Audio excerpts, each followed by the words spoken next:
देखा, इन लोगों को भी पता चल गया तुम बच्चा नहीं दे सकती, तुम बांझ ही रहोगी।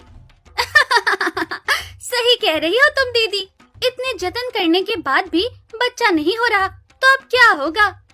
गोपाल मैना को एक बार फिर से क्रॉस करवा लेता है। दोनों बहनें चंपा और चमेली मैना के बांझपन का मजाक उड़ाती हैं और उस पे खूब हंसती हैं। फिर एक दिन मैना चमेली के बच्चे के साथ खेल रही थी कि तभी चंपा देख लेती है। हाँ देख तो चमेली दीदी, ये मैना दीदी तेरे बच्चे के साथ क्या कर रही है, मुझे समझ में नहीं आ रहा। तू इस बांझ के साथ अपने बच्चे को कैसे छोड़ सकती है। जब मेरा बच्चा आ जाएगा मैं इस मनहूस बांझ का साया भी अपने बच्चे पे ना पड़ने दूंगी। हाँ तुम सही कह रही हो। देखो दीदी, तुम्हें बच्चा नहीं हो रहा, इसका ये मतलब नहीं है कि तुम अपना काला साया हमारे बच्चों पे डालो। दूर रहना आज से मेरे बच्चे से।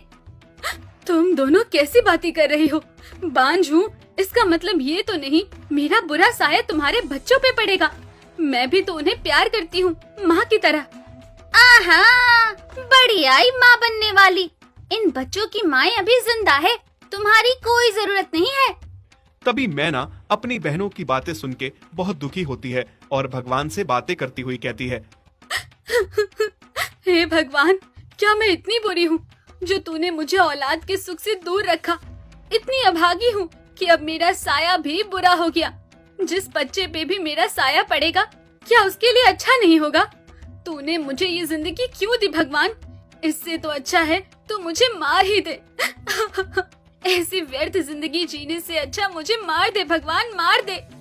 तभी कुछ दिनों में पता चलता है कि मैना गर्भवती है, जिससे गोपाल बहुत खुश होता है और मैना को खूब खिलाता पिलाता है, उसकी अच्छे से सेवा करता है। हे गौ माता, मुझे पता था तुम एक दिन जरूर माँ बनोगी और दूध दोगी। तुम्हें बच्चा नहीं होता था, इस बात से तुम भी बहुत दुखी थी, मैं जानता हूँ।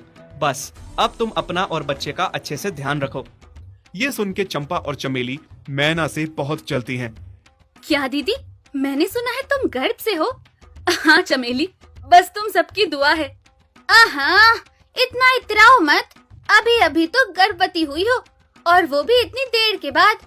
क्या पता जन्म लेने से पहले ही तुम्हारा बच्चा मर जाए फिर। शुभ शुभ कहो बहन, ऐसा क्यों कह रही हो, मेरे बच्चे की मरने की बातें क्यों कर रही हो। इतनी देर बाद मुझे बच्चा होने जा रहा है और मालिक को इतने समय बाद मेरी वजह से खुशी मिलने जा रही है और खुद भी तुम माँ बनने वाली हो, ऐसा कैसे कह सकती हो। मेरा तो तुम नाम भी मत लेना, मेरा बच्चा बस थोड़े दिनों में बाहर आने वाला है। मैना अब गर्भ से भी हो गई थी, पर उसकी बहनें अभी भी उसको सुनाने में बाज नहीं आती थीं। अरे गोपाल, बहुत बहुत बधाई हो, मैंने सुना है तुम्हारी तीसरी गाय भी गर्भवती है। अच्छा हुआ जो तुमने मेरे कहने पे उसे नहीं बेचा। अरे भाई साहब, अगर वो गर्भ से ना भी होती तब भी मैं उसे नहीं बेचता और हमेशा उसे अपने पास रखता, उसकी सेवा करता। कभी निस्वार्थ भाव से गौ माता की सेवा करके देखो, घर में सुख संपत्ति और धन की कभी कमी नहीं होती है। ये सुन के चंपा और चमेली मैना से बहुत जल बुन जाती हैं। कितने अच्छे हैं मालिक, भगवान आपको बहुत तरक्की दे और अपना आशीर्वाद बनाए रखे। तभी कुछ दिनों में चंपा एक मरे हुए बच्चे को जन्म देती है और बहुत रोती है। मैं कितनी अभागी हूँ, जन्म लेते ही मेरा बच्चा मर गया, एक बार मेरा दूध तक ना पिया। चमेली बहन, क्या तुम अपना बच्चा मुझे थोड़े समय के लिए दोगी, मुझे दूध पिलाना है। ना बहन, दूर ही रहो तुम मेरे बच्चे से, अपना बच्चा तो खा चुकी हो, अब क्या मेरा खाना चाहती हो। जितना दूर रह सको उतना दूर रहो मेरे बच्चे से।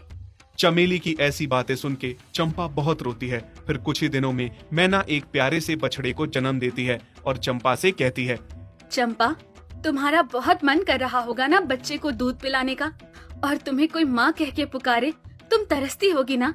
मेरे बच्चे को तुम दूध पिला सकती हो और आज से मेरा बच्चा तुम्हें भी माँ कह के पुकारेगा। वैसे भी रिश्ते में तुम उसकी मौसी हो और मौसी तो माँ जैसी होती है ना। आज से मेरे बच्चे की दो माँ है। मैना की ऐसी बातें सुन के चंपा बहुत शर्मिंदा होती है और सोचती है कि जिस बहन को वो बच्चे के लिए इतना ताने सुनाती थी, आज वही उसके दर्द को समझ रही है। कितनी अच्छी हो दीदी तुम, हमने तुम्हें माँ बनने के लिए कितने ताने सुनाए, यहाँ तक कि तुम्हारे बच्चे के मरने की बात भी की। हम दोनों से अच्छी सही मायने में माँ तुम ही हो। भूल जाओ पुरानी सारी बातें, अब सब सही होगा। चंपा अब मैना के बच्चे को भी दूध पिलाती और बच्चा मैना के साथ साथ चंपा को भी माँ कह के बुलाता और गोपाल की अब तीनों गायें दूध देती। गोपाल का अच्छे से काम चल रहा